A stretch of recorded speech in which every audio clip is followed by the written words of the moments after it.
তাদের করো আশীর্বাদ। যারা তোমাদের প্রতি অসদাচারী তাদের জন্য করো প্রার্থনা। ভালোবাসো, শত্রুদের ভালোবাসো।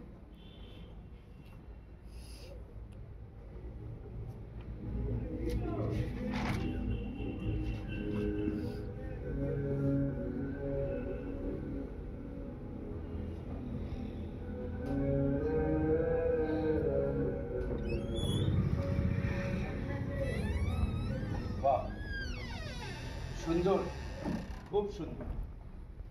আপনি মহামান্য বিচারপতি? ওই পরিচয় নিয়ে আমি এখন এখানে আসি। তাহলে গলগোথার মাঠে আপনি? এই প্রশ্নটা বরং আমি তোমাকে ফিরিয়ে দিই। আমার প্রভুকে এখানে ক্রুশে বিদ্ধ করা হয়েছে, আমি প্রার্থনা করছি। তোমাকে না জানিয়ে আড়াল থেকে শুনছিলাম। সুন্দর, খুব সুন্দর। তোমার রচনা? না, আমার প্রভু। ভালোবাসো, শত্রুদের ভালোবাসো, তবে সম্ভব কিনা জানি না। কি? এই শত্রুদের ভালোবাসা, যারা বিদ্বেষ করে তাদের উপকার করা। সম্ভব, প্রভু বলেন সম্ভব। কি জানি, বিদ্বেষের যে ভয়ঙ্কর রূপ আমি দেখেছি।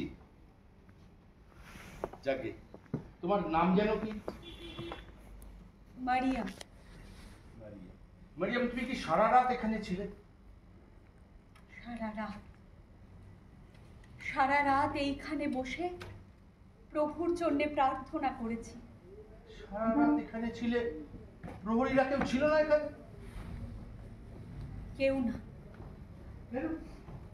তাদের তো সারা রাত এখানে পাহারা দেওয়ার কথা।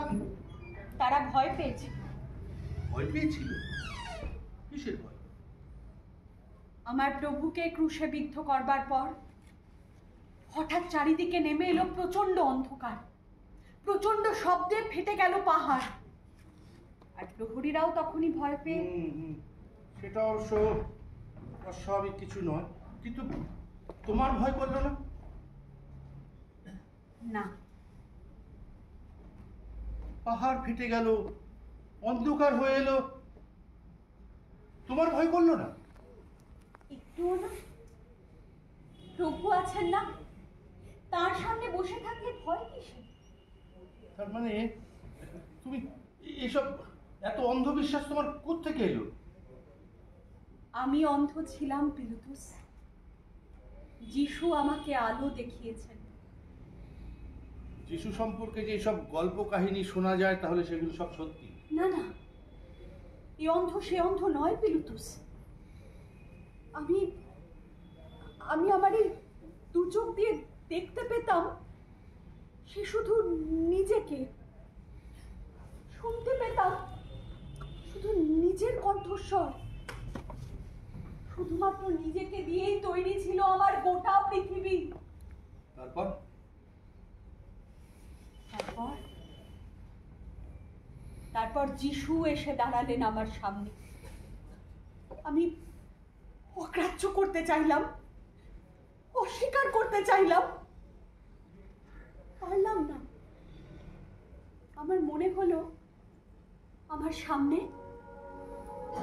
সামনে যেন এক দেবালয়ে দাঁড়িয়ে রয়েছেন, এক অন্য রকমের দেবালয়। তিনি কথা বললেন, ঘণ্টার ধ্বনির মতন কণ্ঠস্বর। বুঝেছি।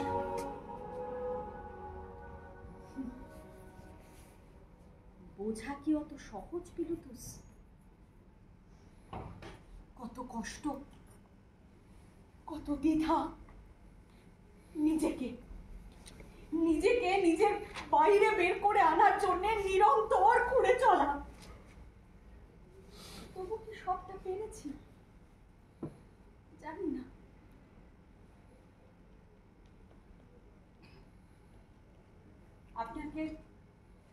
আপনাকে ধন্যবাদ পিলাতুস। ধন্যবাদ কেন?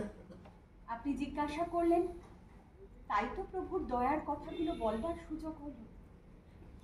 যতবার তার কথা বলি ততবার মনের মধ্যে আশ্চর্য জোর পাই। ততবার মনে হয় তিনি যখন